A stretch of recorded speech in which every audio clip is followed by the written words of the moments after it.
Welcome everyone to the Voices of the River webinar series by the Even Load Catchment Partnership. It's our aim with this series to educate, inspire, and empower people towards positive change for our rivers. I'm Jennifer Lanham from the Cotswold National Landscape. And I'm Sam Frith from Earthwatch Europe. And today's presenter is Dr. Lucian Gill. He earned his doctorate studying reaction kinetics of organic compounds at the University of Kassel in Germany. He directed his focus to nature-based solutions and introduced large-scale reed beds to the UK in 1984 through two projects for Imperial Chemical Industries and British Steel, which proved highly successful. He is also credited for designing and constructing the world's largest reed bed treatment system in Sudan, with a total capacity of 500,000 tons per day of oil wastewater to zero detectable levels of hydrocarbons. Lucian has volunteered as technical advisor to the community-led nonprofit organization Water 21 since 1985, and we are privileged to have him with us here today to present on reed bed processes for wastewaters. Welcome, Lucian.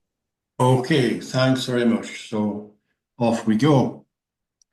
What you're seeing there is a soil-based reed bed, which was the most complicated microbiological system ever constructed. And it was constructed for ICI at Billingham. And the ICI at that time was the largest chemical facility in Europe, probably number 2 in the world. And it had a major problem with its effluent. So to give a bit of history to that, when I left school, I worked for 7 years in the gas industry. And at that time, it was coal gas. So we were making town's gas from coal on all the gasworks, and we were hydrocarbon reforming to boost the calorific value. I got my first degrees, chemical engineering, chemistry, and then physics, whilst working for the gas board. And the last job that I did for them was conversion to North Sea gas. So all of the engineers in the northeastern region and the chemists were transferred to bringing North Sea gas on shore. So I was very much into the energy sector. Quite a bit later, after I'd done my PhD, there was a lot of trouble with the oil gas industry. The sites were closed and they were leaking pollutants into the rivers and canals and so on. And it was a major problem. So I was awarded a contract, because I knew all the engineering and the chemistry, to look at how we could deal with the problem. And in particular, how could we deal with the contaminants that were being released every time it rained. So I catalogued in Yorkshire and Humberside over 250 derelict sites that were leaking cyanide, phenols, ammonia into rivers and canals. And I noticed there that when the strong liquors were flowing through plants at the side of the river and the canal through their roots, there seemed to be quite a big reduction in the concentration of those contaminants. This was on quite a number of sites. And of course, every gasworks was built next to a river or canal so that they could access the water for the process. So I began digging plants up and the soil that went with them, took them back to the laboratory and started studying phenol and cyanide degradation in the laboratory. I was giving a lecture at Durham University and ICI were there, and they came afterwards and said, could you help us with our phenol problem? It's a big phenol plant we discharge into the Tees and we cannot meet the standards. So that began a program of research on the ICI site. We built some pilot plants with the soil, plants, bacteria, and began passing their effluent through. Several years later, what you're seeing on this slide It was a full-grown system and was responsible for treating the whole 3,000 tons a day of ICI effluent, 250 different batch chemicals and their byproducts for discharge into the Tees. And for 35 years while it was operational, there was not a single excursion got through that system into the river. So it became famous worldwide. People came, these guys here, we've got India, South Sudan, North Sudan now, as they are now, and we had China, Malaysia. Everybody was coming to see that. So this is me. Sainsbury's and all the other big supermarkets were asked to build on the old derelict gas sites because they were big acreages of land in the city and there was room for them to build, but they kept running into problems with the contamination. So I worked for many years with that group there. And then obviously I worked recovering British gas sites, British Petroleum, Petronas Malaysia. I was also involved in the polymer physics of how we could pressurize the oil fields to get the oil and gas out. So that's what I was doing there. And I worked for them, China National, Great Nile Petroleum down in Africa.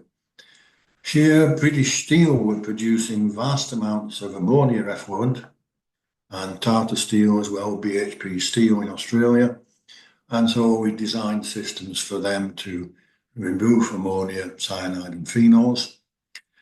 During that time, I was scientific advisor for the Indian and British governments, and I was a biotechnology advisor. I'd been working on water, all sorts of water, in many parts of the world. And so I became an assessor for the EU on sewage and water in Poland, Germany, Macedonia, and so on. I also worked on remediation in East Germany, trying to recover them from the pollution caused by the Russian occupation. China's sewage is interesting because we used reed beds in Shenyang province and that part of the world, and that was at minus 35 degrees centigrade for 3 months of the year. So you have a plant and soil-based microbiological system that is retaining full function at minus 35 degrees. Sudan, I developed the sustainable roadmap and advised on problems that were occurring in the north and south. I did nuclear chemistry as well at university. So I was on the nuclear cleanup program in Washington. I'm part of the Schumacher Institute. I was professor for research at the Neem Foundation and for Malaysia, Kuala Lumpur for Petronas. For 7 years, I was chairman of Set Point Yorkshire, trying to advise children on up-and-coming technologies, and then working with Julian on Water 21. One of the problems that I was trying to look at was whether we could genuinely apply sustainable technologies to catchment management. In the centre there is the catchment, a Stroud catchment, and the bottom end of that very often was flooding. You can see on the left-hand side there, quite often floodwaters going down. And those floodwaters are now, they were then, but now heavily contaminated with sewage. And that picture of contamination with sewage, since these pictures were taken, has spread right throughout the UK. We're Barnsley in the north of England, but we suffer terrible flood out in the former coalfields regularly. And so you can see the surcharge that's happening with stormwater there, which blows the drain covers off and the sewage comes out. That, of course, is toxic. And it's not just rainwater, so it is a major, major problem. And it results from going along the bottom there, the sewage works being overloaded. So that's one thing we would have to deal with. The next thing with the big digger there and the houses, that is industrial contamination. which are causing grave problems onto the aquifer. In a catchment, we have lots of petrol stations, and the separators that they have on them do virtually nothing to remove the flush of petrol and diesel that arrives when it rains. And then top right, that is an aerial photograph of part of ICI Billingham. And in that area, we built the first small-scale pilot project for looking at the bioremediation. It was a question of, these are the problems in a catchment. Could we deal with them using this type of green technology? Can we replace conventional engineering with nature-based solutions? One of the reasons I was doing that was because working in Africa for almost 20 years,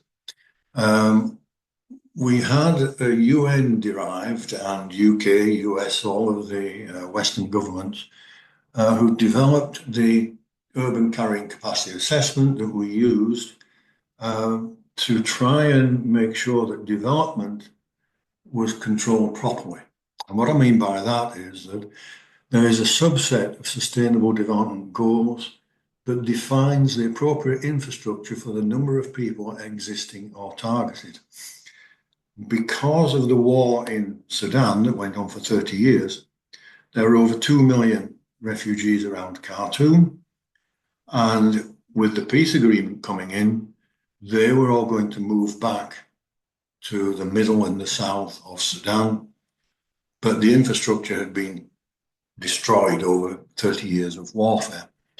So I was using it to try and do the assessments.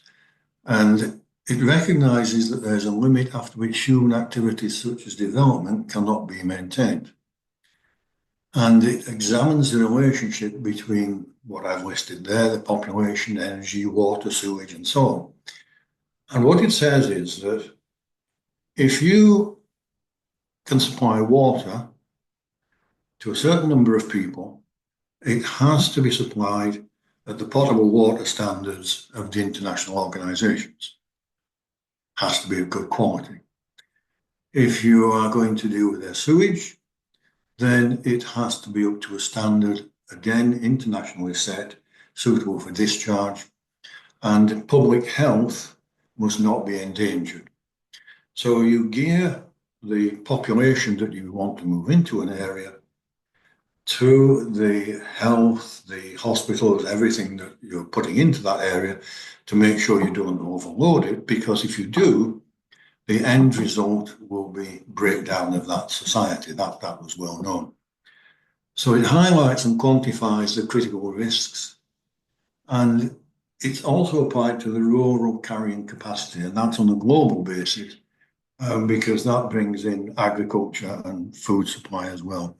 So all of these are embedded. So Rhino Kikuth, my colleague at Castle University, was working on microbiology and sewage, whilst I was working on the microbiology of toxic materials. And we decided, I actually didn't want to do it, because I had come across the water industry before, whilst working for American Cyanamid.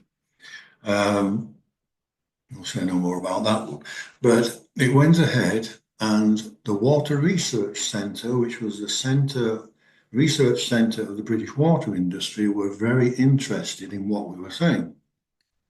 So I organised a visit of delegates from every water company to go and have a look at the sewage system in 1984 at a place called Othfrazen. And what you're seeing there is a couple of the delegates stood on the inlet to the system. If you look left, you'll see just a small set of bushes. That is actually the wall or the area, the end of the sewage works. The macerated sewage comes up the pipe into that distributor, tips over the edge and goes down into the soil. And it goes then towards the far end of the area where it discharges into a river. But it's not as big as the whole of that. It is simply a hectare or two in that area. And that had been running for 10 years. And it staggered everybody because the results were amazing. Carbon sequestration in the soil was in tons per annum, phosphorus was entrapped, and ammoniacal ammonia removed. Those things are by design. There's quite a lot goes into the design of these systems, but the trapping of phosphorus and things like that is part of that process. And that demonstrated what was happening there. Now, when they came back, if we could move to the next slide, please. The WRC Water Research Centre, the central core of the industry, wrote the report, and the bottom left is a link to the report if anybody wants to read the full thing. But they were staggered. They said they'd never seen anything like it before. Very high BOD levels, phosphate removal, very effective, and we were using Phragmites at that time. It is the most effective for the system.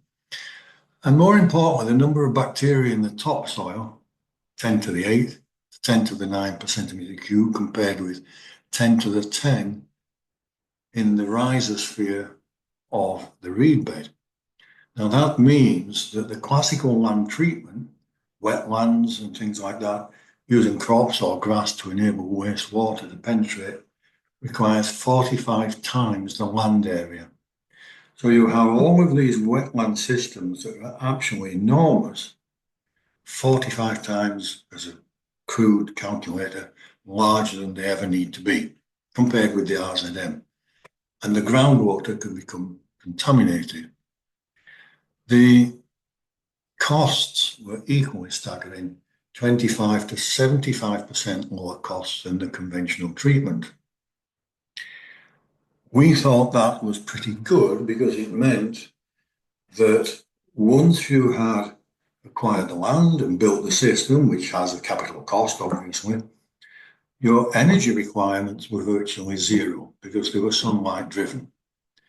So we felt quite happy that we had presented some good technology to the water industry.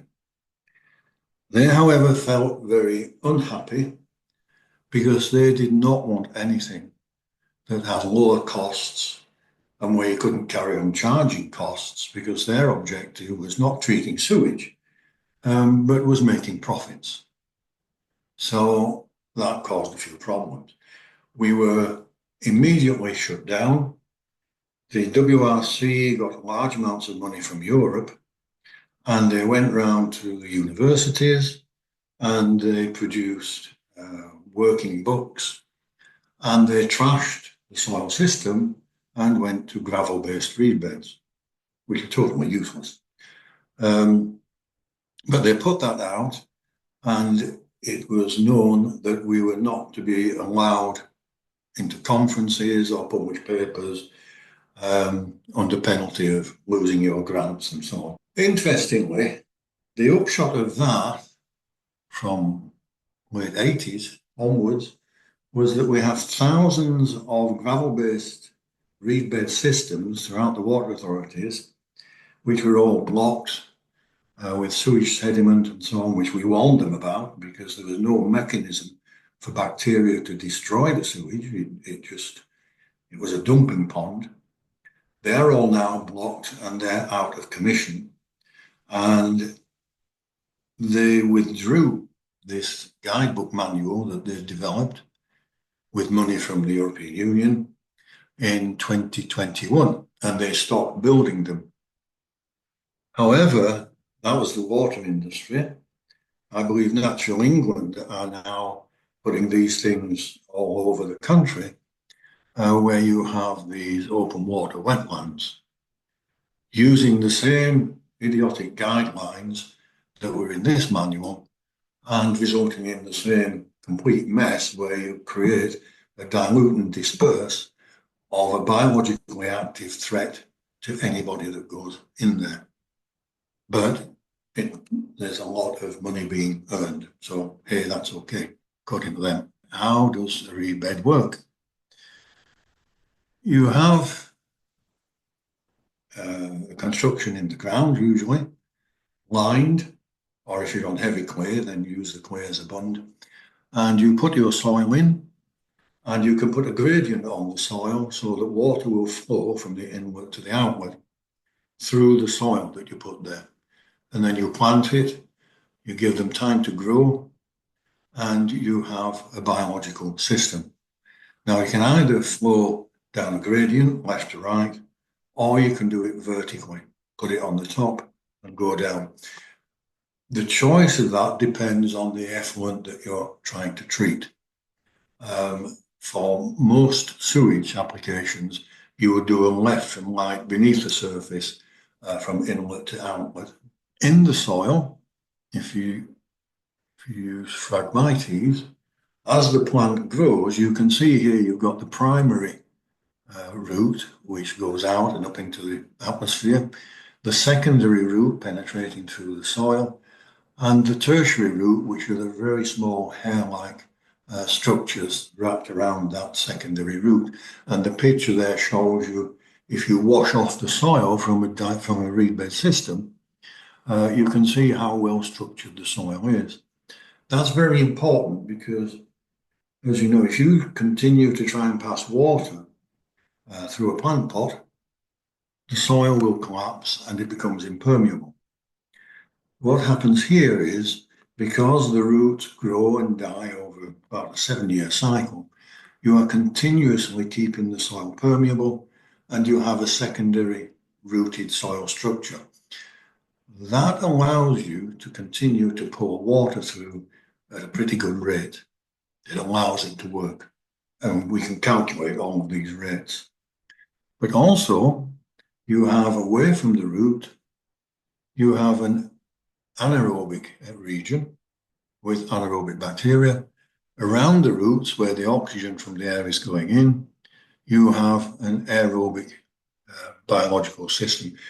So it's the only place, and men are not capable of designing an aerobic and anaerobic digestion in the same box, but nature has done exactly that.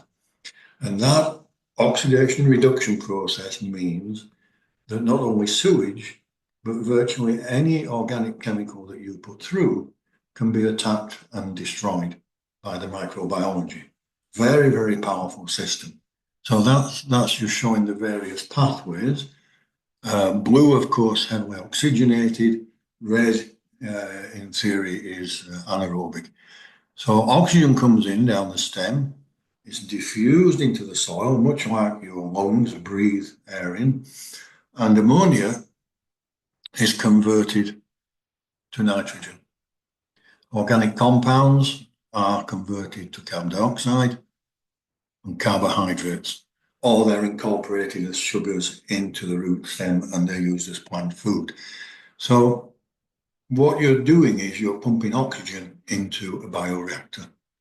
Very, very powerful system, driven by sunlight. You don't really need a lot of electricity. In fact, you don't need any once the system is up and running. So very powerful. The long period where we researched this, and it still is being researched, we tried every wetland plant. And what we were looking for was the root strength. So we have, say, Juncus on the left, Phragmites on the right, Iris, Typha, and so on. And we had a civil engineering problem. How do we gain the maximum root penetration to give us the maximum permeability? And how do we gain the maximum oxygen penetration down that root to give us the microbiology we want? Bear in mind, the difference between a terrestrial plant and a wetland plant is that a wetland plant provides its own oxygen. So, excuse me, that's the basis of what we're doing. So you can see that in the middle one, the depth in soil types, A is a loamy sandy clay, sandy soil, and then a silty clay. Juncus will go to 25 centimeters, Iris maximum 25, Typha a bit better, 45 centimeters. Phragmites will go down to 60. Now, it will actually go beyond that But that's with the primary route. And what you're trying to do is to encase the primary, secondary, and tertiary routes within that box, because then you'll get the maximum permeability, the maximum oxygen transfer. And on the final value there, you can see that Phragmites australis down at bottom right, your permeability is 10 to the minus 3, which is pretty good for them, 10 to the minus 4 for other systems. Juncus 10 to the minus 2, but only in the top 5 to 25 centimeters. So we studied all of that and we came up with our own design manuals. Okay?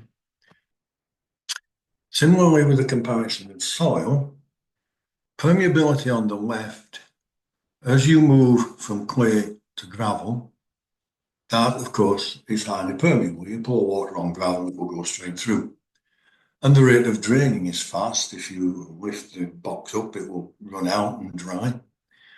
And so the porosity is very high. The porosity is worst as you go to the right against clay soil. So that's a problem. But if you look in the bottom at microbial capacity, the microbial capacity is highest in the clay soil. So clay soil is best, provided you have a plant that will give a root structure strong enough to create a porous substrate. So that's the basics of the things and the parameters that we have to think about when we're doing this. For different applications, you would perhaps choose different soil mixtures in accordance with the clay and soil in loam triangle down the bottom there. If you were trying to extract metals, you would perhaps choose a different soil mixture than if you were trying to destroy pesticides. Thank you. Next one. So this is a typical layout of an integrated soil system. On the left, you have sludge settling chambers. So you've had the sewage pumped through a coarse screen, and the sludge settles in those tanks. The liquor goes forward through a storm bed, a vertical bed, and then comes back down through the horizontal beds.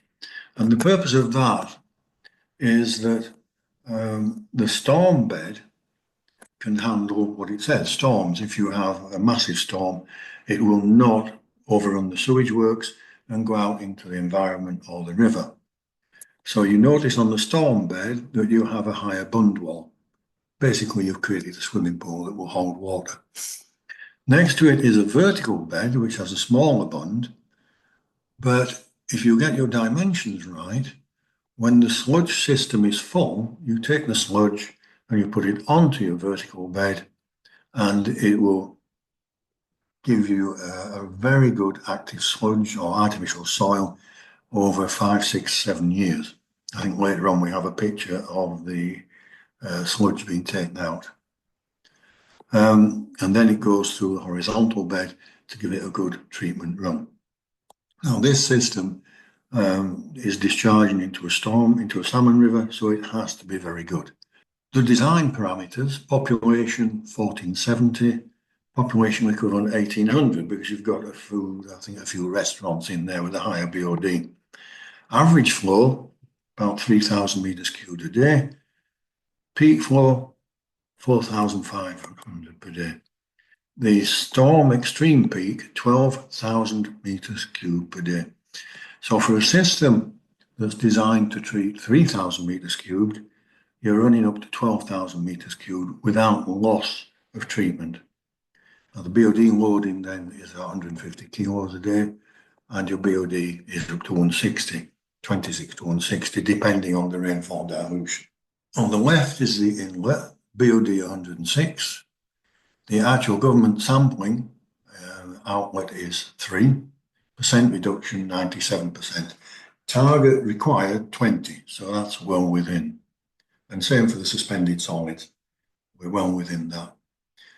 The nitrogen at 17, the sampling results 0.5, 97.1% reduction with a 2 milligrams per litre requirement. Total phosphorus 2.2, and sampling 0.01 on the outlet, which is a 99.6% removal. So, seem to be available to watch. We actually designed part of phosphorism to be a phosphorus containment system. You could see even then that there was going to be a shortage of phosphorus the way it was being used, and so we altered the soil in the ground in a number of ways and the plants, and that actually builds up and becomes a phosphorus deposit which can be extracted and recover the phosphorus from it. So it's not only a sequestration of phosphorus system, which it is, but it's a reusable system that can put phosphorus back into agriculture. So the other thing down at the bottom there, total coliforms 1.5 million, fecals 1.1. You're getting less than 770 and 260 out, and it is possible to produce a system where you get 0 coliforms coming out, but you're at 99.9% there. Even under storm conditions, you do not get coliform coming out, and more importantly, you do not get the spray that you get in the UK from the storm systems as they overload and go off down the river, because those sprays and the atomization that occurs is the very dangerous bit that causes the problems. Next one, please. The other thing, we didn't realize at the time too much, but the energy and emissions we were monitored. So what you're seeing, these are government figures in Germany as it stands. So a reed bed system, electricity consumption over 16 years, 35,000 kilowatt hours. And that is for the pump that sends the sewage to the system. The system itself operates under gravity. So the coal equivalent, 17,000 kilograms. The conventional sewage works that they compared it to, 40 million kilowatt hours, 20 million kilograms of coal, which gives you your CO2 emissions at the bottom there, 47,000 kilograms, as against 53 million kilograms. NOx and SOx, the figures there. On top of that, you are sequestering 5,500 tons of CO2 as humic carbon in the soil. So all of these alleged sequestration studies of carbon, the chemistry of which is extremely dubious, but they're going to pour billions into it. If they went to the reed bed system, you are automatically putting carbon back in and storing it, and your emissions reduction over 16 years, 53,000 tons emissions reduction from a single works. Bear in mind, this is only for about 4,000 or 5,000 people, but it shows you the capability of carbon storage in the soil and of the emissions reduction. This system, some systems are big, some are small. You can see this is in 200 PE system with reed bed fitted in where it could be fitted in, sewage, tertiary treatment, primary treatment, and reed bed secondary treatment, 30 years of operation going on to a willow bed. So you can generate willow for biomass. It ran, or is running, in fact it was refurbed last year, for 30 years. And it was overloaded by about a factor of 10 for most of that time. That's maybe conservative, it'd be even higher than that. Still runs, still there, still doing its job, requires very little attendance. But it does generate humus content if you want to put that onto the soil externally to where the system is. So you can see on the right, left and right hand side there, the humic material fully sterilized. You could handle that. It's rather like buying peat from the supermarket because you have a very active biomass. The host colonies of bacteria in the reed beds will destroy pathogenic bacteria coming in. And I put a patent into that 20 years ago, showing that the microbiology was powerful enough. It was synthesizing antibiotics to kill the pathogenic bacteria. These are the plant roots, and it's to protect its host bacteria. I tried for 2 years to get that patented, but I was finally persuaded in the end not to bother because it was too big a threat to the pharmaceutical industry. But if you have E. coli or anything else, it will not get through a reed bed system. Neither will the viruses. They will not go through. So it was perhaps too big a threat to the pharmaceutical industry, and I was too big a threat from the pharmaceutical industry. So there we go.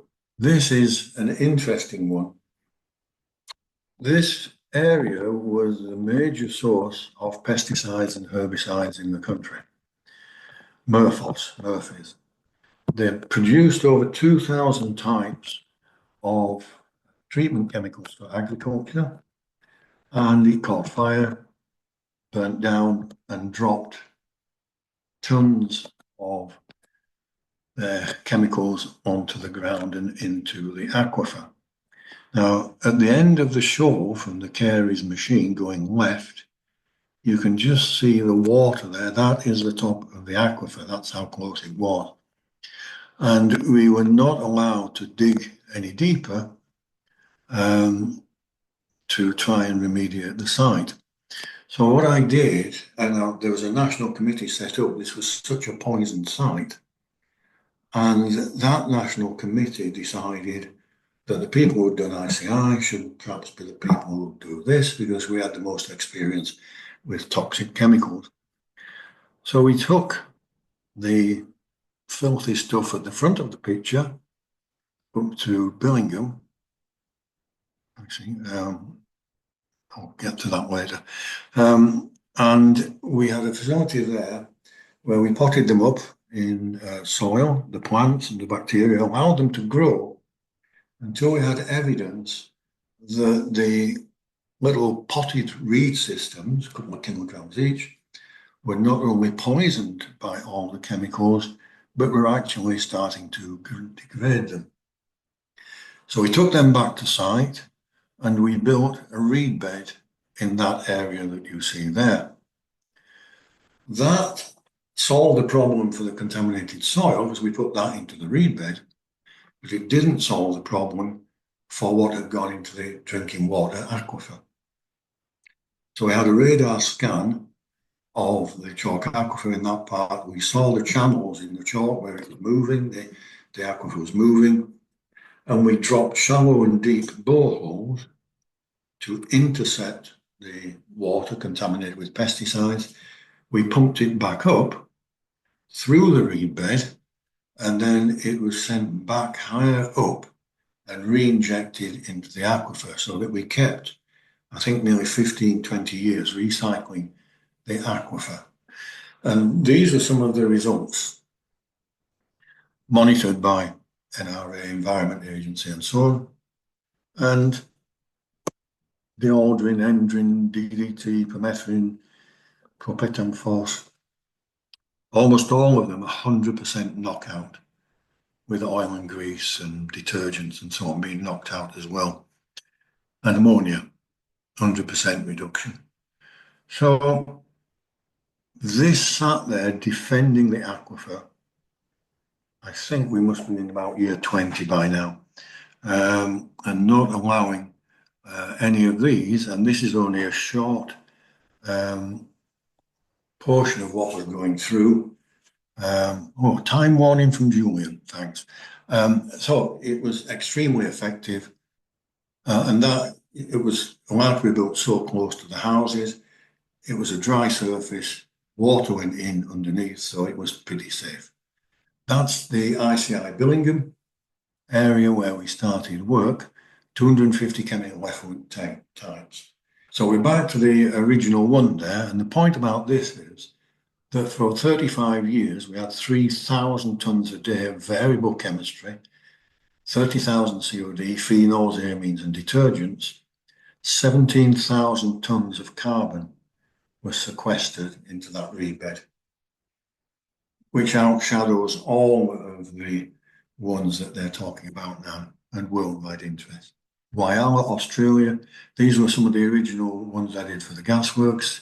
Phenols 450, cyanides 1,000, ammonia 2,000, going to the top of the Great Australian Bight where the prawn fields were, protecting them. Stormwater runoff. I don't know whether you realise it, but when it rains on a motorway, then you have phenol, ammonia, cyanide, and from the tar, which is the bedrock of the motorway, then you're getting polyaromatic hydrocarbons. So the water that comes off, one stretch that we looked at, 11,000 tonnes in a storm event, could not be treated by any other means.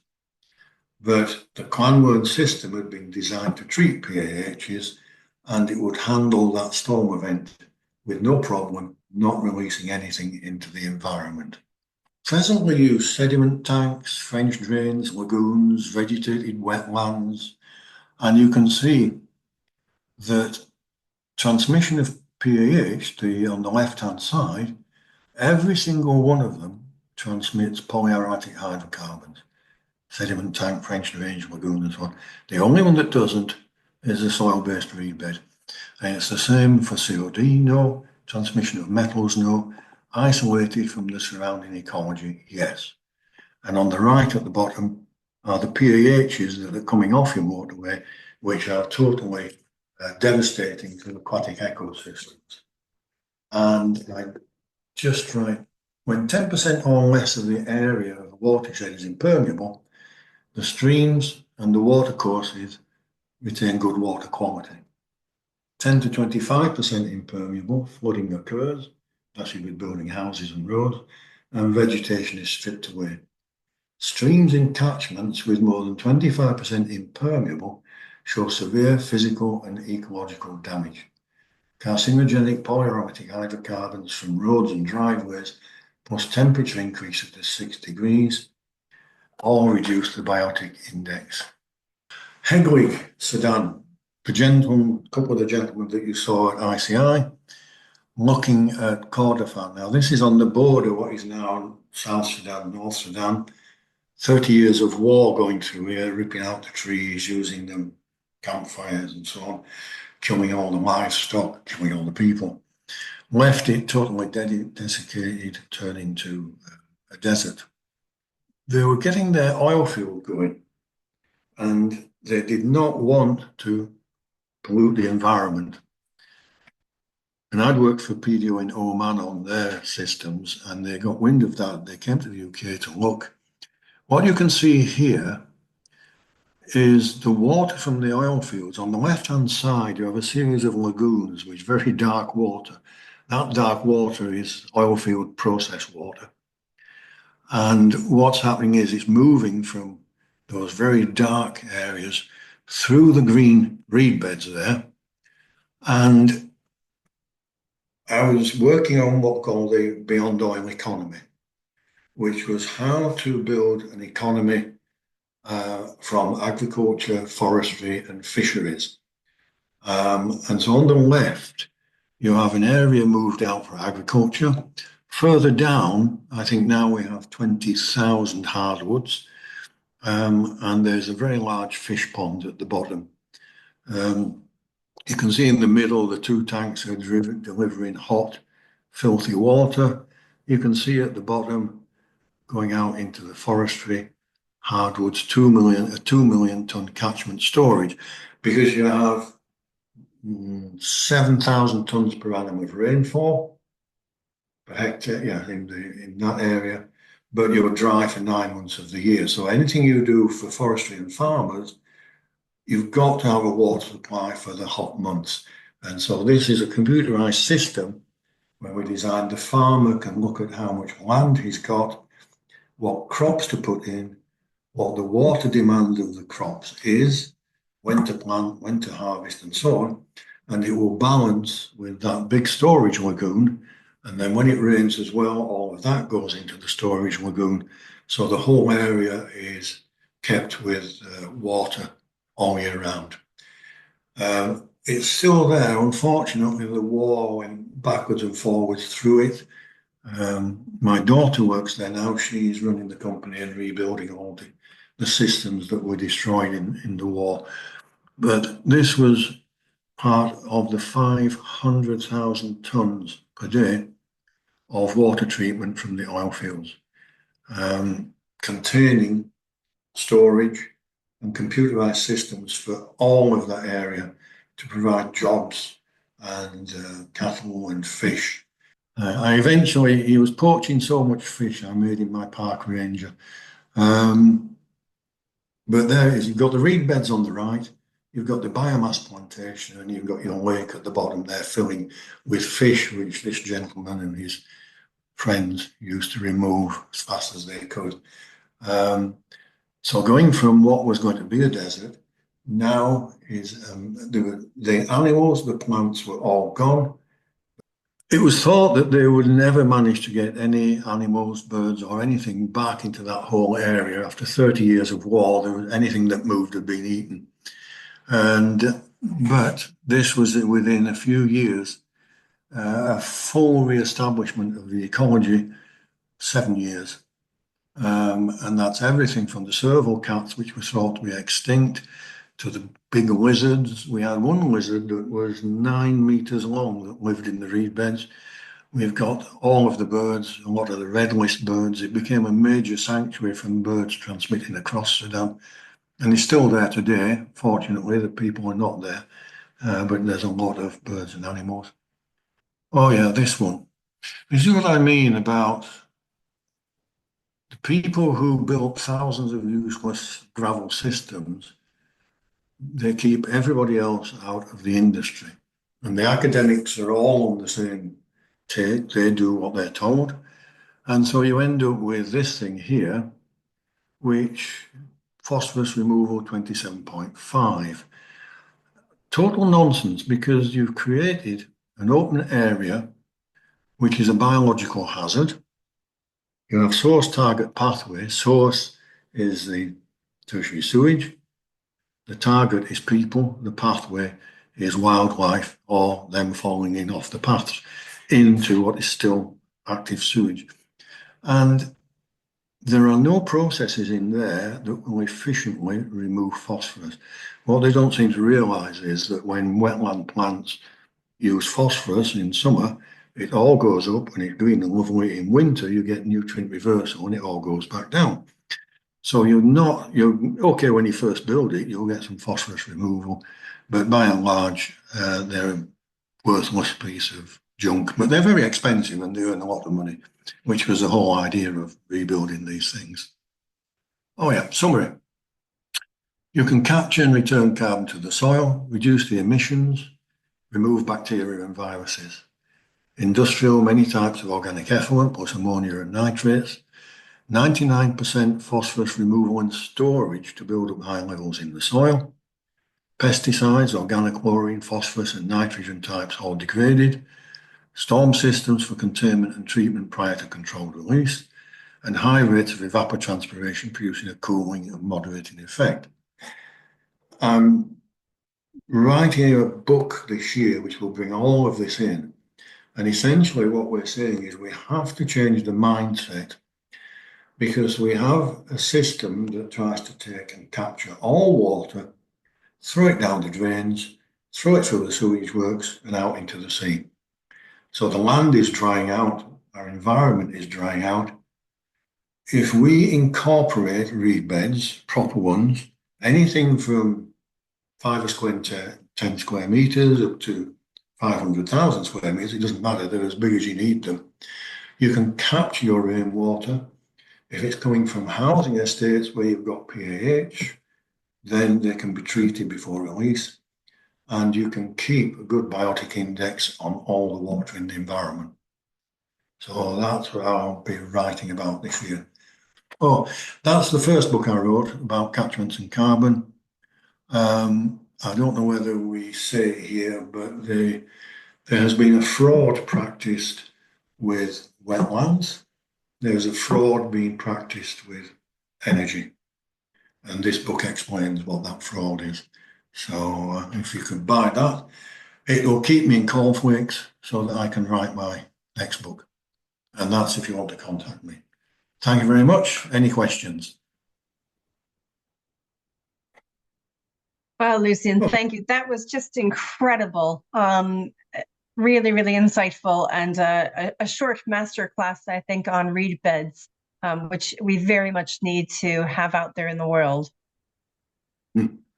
We have them in other parts of the world, but not here, because the mafia controls. They don't earn enough money. So that's the top and bottom of it. Yeah. But yeah. I am aware that we're coming up to our end of hour, so I think we'll stay online for a little bit longer and answer any questions that people might have. If you'd like to ask them in person, please do raise your virtual hand so that I can see that you want to ask a question. For those of you that need to go, thank you very much for attending. It was great to see you. Please don't feel bad for having to leave. I'm aware that we have come to our end of our set hour. Jennifer, is there anything in the chat that was interesting that maybe can be picked up on first? I think, Lucian, you did kind of touch on the seasonality of it. Did you just want to recap that really quickly? Yes, it's the plants are in this part of the world are seasonal. In summer, your green stalks and leaves grow up out of the ground using the stored nutrient in the rhizomes. In onset of autumn winter, nutrient reversal occurs where phosphorus and any other nutrient goes down into the rhizomes. The rhizomes extend themselves and push through the ground during winter and then go quiescent until it's time to come back up in summer. However, they are a hollow tube, these brown tubes you see, so the oxygen is still going in, and so the system still operates summer and winter all year round. But it's the problem with when you first build them, you may think, oh, well, I've got a wonderful phosphorus uptake. No, you haven't. You've got something which will come to an equilibrium, and then nothing will happen. You'll get sedimentation of phosphorus, but that's all. So it is seasonal, yeah. Anybody who has a question, they can email me if they want, and I'll try and come back there. Okay, and we did touch on last time removing forever chemicals. And I know that some people are using hemp as a product to remove forever chemicals from soils. One of the questions that was raised here was whether or not the reed beds actually need to be replaced periodically. And I'm wondering if that's in connection with kind of the hemp idea of removing forever chemicals and bringing in those contaminants into the vegetation, whether or not they would have to be disposed of, or does the process just carry on purifying? If you're bringing it into something like, say, hemp and things like that, you'll reach a maxima where you're going to have to burn and ash, to recover your thing. With the reed beds, you have a bulk mass of soil. So, and you can tolerate very high levels of, say, chromium, things like that. And they will run for year after year, absorbing all of that. But at some point, you do have to then remove it. So I was experimenting with flushing with what are called chelate compounds that would bring it out as a liquid concentrate. It's a different design process from organic chemicals, but it can be done. Yeah. So. Okay, let's jump to Anne Miller. You've got your hand raised, so I'll let you ask your question in person. Thank you. Thank you so much, Lucian. That was really inspirational. Wondering about how applicable some of this would be to our growing amounts of livestock waste, which are from, I'm thinking particularly of the poultry things, and also from large-scale dairy, and whether that would be a useful technique to work with the farmers on. There's no earthly reason why you can't. Jürgen in Germany, he was working on sewage. Not Jürgen. Jürgen in Denmark was our other partner. He worked on livestock waste. You know, they're very into piggies, and so very high ammonia and things like that. All things are treatable by processes. It's a question of design, that's all. They don't really look at it as a holistic problem. If you do that, you could make, for example, you can make your bed with a membrane or whatever. You can put your chicken waste in there, you can plant it, and the roots will grow merrily, very happy to have that much nutrient. And if there's any rainfall going through, put them to another reed bed to get rid of the ammonia and everything else. So it's all possible, but we compartmentalize everything. If we stop compartmentalizing and look at the whole process, nature is so powerful somewhere in their methodology. And I was thinking about, the fact that you could actually be collecting, as you said, all that phosphate and then returning it Yes. elsewhere or selling it as a product. If I was looking at it holistically as a farmer. Yes. Yes, it'd be a good product. I mean, the other thing as well is that farmers, our environment is being dewatered very rapidly. Now, farmers tend to see flood and they can't plant, and then they see drought because our ecosystems have been severely degraded. If you put one of these on a farm, to me, I would build a sewage works on a farm. I wouldn't build whistles and bells. I would take sewage to a farm and let it go through there. That gives them organic matter, but it also gives them clean water that they can use in the summer when maybe they're running short of rain. Again, just the holistic thinking about it. If you've got the below ground catchment contaminated with ammonia, pump it back up, put it through a reed bed, then you've got clean water again and you've removed the pollution. So it offers a remarkable piece of equipment to deal with a lot of environmental problems. Instead of saying, oh, that's their problem, we'll find something to do over there and over here. Put it all together, study it a lot, you'll come up with an answer. So, which would benefit the farmers a lot. We're not using farming properly. Okay. Does anyone else have another question? I think Jonathan asked a kind of a technical question. He wanted to know how much difference in elevation between the vertical and horizontal reed beds. How much difference in elevation? Yeah, the reason you would have a vertical as against a horizontal is to do with the path length that the chemical species has to travel while it's being degraded. If it is something like phenol, which is very rapidly degraded, you could do a vertical one, very short path length from top to bottom. The bacteria can chomp away and it will oxidize. Yeah. If it's a very recalcitrant material, pesticides, you're better off with a horizontal flow.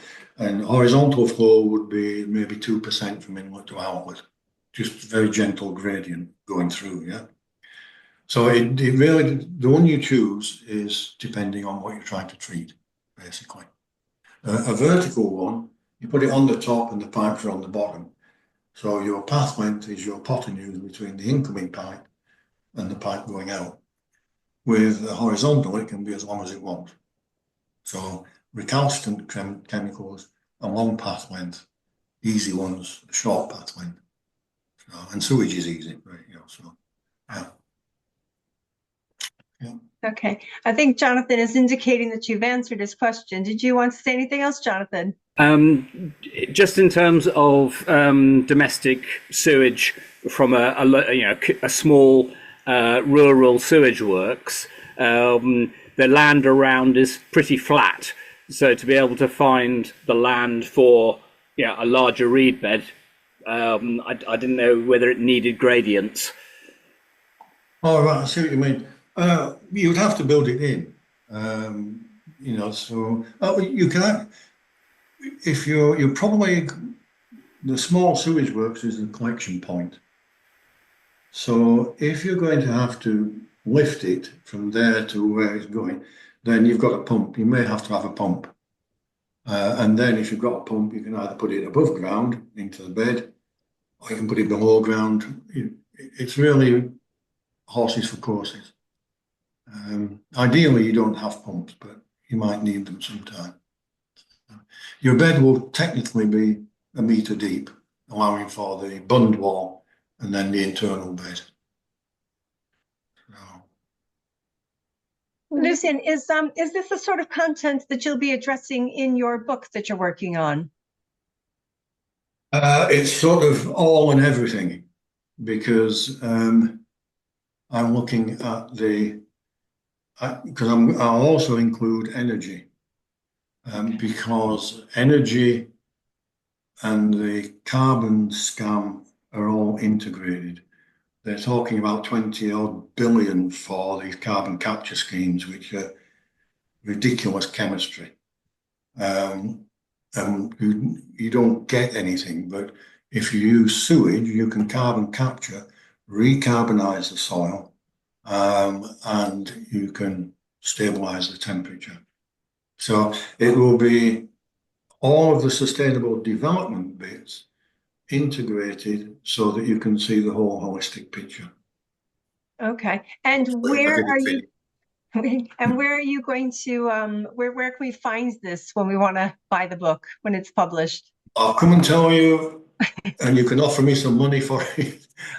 I'm just getting going. It's going to take me quite a lot of the year to get it done. But the other one, the first one that you had, Catchments and Carbon, is on Amazon now, I think.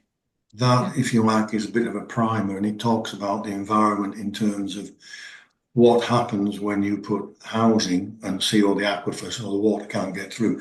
It has all of those things in there, but it also explains the real science behind the weather instability, which is not quite what the same people who try to stop reed beds are telling us about long-range infrared causing all this theoretical warming, which it isn't. But I better stop there.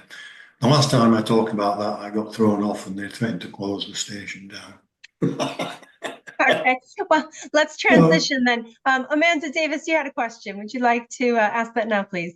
Thank you. Well, Lucian, not only am I a fellow Northeasterner, but also I'm a politician. So I will say it, and then that will be your excuse for replying. I'm thinking about the massive amount of attenuation ponds that are built on private estates. Well, they're public open spaces, but privately owned in the sense that they're owned by management companies. And often we've got attenuation ponds, or we've got the land management where neither council, local authority, any form of agency has got any power over the way that the estate is managed. And these attenuation ponds are built, but then how they're actually maintained and allowed to thrive, and whether they're actually fit for purpose in the long run, etc. I'm interested to know, with the proliferation of these around the country, and with the Leasehold Reform Act having been published yesterday, or the bill, I'd be interested in your thoughts on whether there are any messages from your, if you like, eco-chemistry and your engineering design head on, as well as your political head on. Any messages for us? What's your politics, by the way? Oh, very much Northeast. Don't get me in trouble. I'm actually a co-op party politician. Co-op? Co-op and trade unions, yeah. All right. Okay. I was a shop steward for the Transport in General at one time, many, many years ago. I'm Chair of Unison here in Gloucestershire. Julian, were you wanting to answer that one? Yeah. Yes. Thank you for bringing me in, and hello, Amanda. And hello, yeah, I mean, if Unison were listened to, frankly, on all of this, as well as Lucian, we would have sorted this all out a long time ago. We all know it's a mess upon a mess. I think we all know that the water industry is heading pretty quickly back to public control. And I'd just like to throw in to specifically answer your question. You can't turn the clock back, but the clock does go full circle.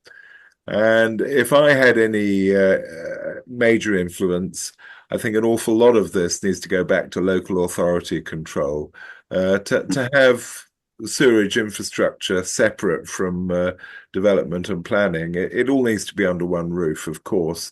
Lucian, in 1984, gave this country and the world, frankly, a really robust, simple methodology for controlling and recycling and reusing our wastewater. It's awesome in its implications for public health, apart from anything else.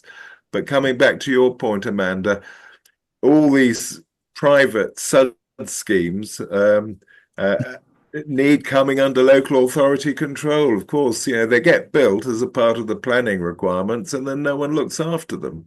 It's a huge subject. I'll shut up there because we're well overrun. But yeah, thank you for that key point. Sorry, Lucian. No, that's all right. I thought you would have an answer. Yeah. Thank you very much. It is also my political view. But also as a resident, and many of us are, we're having to pay the management companies, and it's just like an open checkbook. So it struck a same chord as Lucian's point about, I'm also a health economist, Lucian, so this idea of public good and how the economy can pervert what is the right thing to do from a nature perspective because of profit being the overriding motive.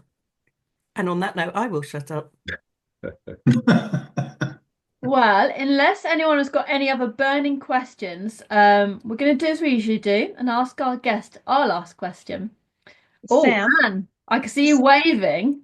Yeah, sorry, Sam. We also had one from Oliver really quickly in sorry. the chat. No, I'll let you say. Oh, sorry, go on. All right, Yeah. the time will carry on. just the last two. Yeah, sure, fine. Anne, you're up first then. You're on mute. Sorry, very quickly, where in Gloucestershire is the system that you referred to? I would love to visit it if it's 30 years old. Unfortunately, I'll answer that. We have to respect client confidentiality at a lot of our projects, including that one. I'm sorry to say. I'll just say it's a very, very important person. Oh, okay. Don't forget to touch your fork. Fine. Thank you. And do you say Oliver had a question? Yep. I do. I think it's been answered actually already. I just said we've got a system which is an activated sludge biological system with a small rebed on the back end of it, ostensibly to polish the supernatant that comes out of the clarifiers. I've inherited it. I wonder if it's worth the space that we've designated to it. You've explained the process about the uptake of, and it's phosphate that we're concerned about. We discharge. It's an industrial facility. It discharges into a catchment that does not have a phosphorus discharge consent, but will have at some point. And we're just seeing what the art of the possible is with it, whether it's worth actually excavating it, re-energizing it, and using it as a proper polishing system. Because again, it discharges into a water course that's probably quite seasonal. So there's quite a lot of flow through it, so dilution through it in the winter, but I suspect in the summer that goes. I've not got data to back that up.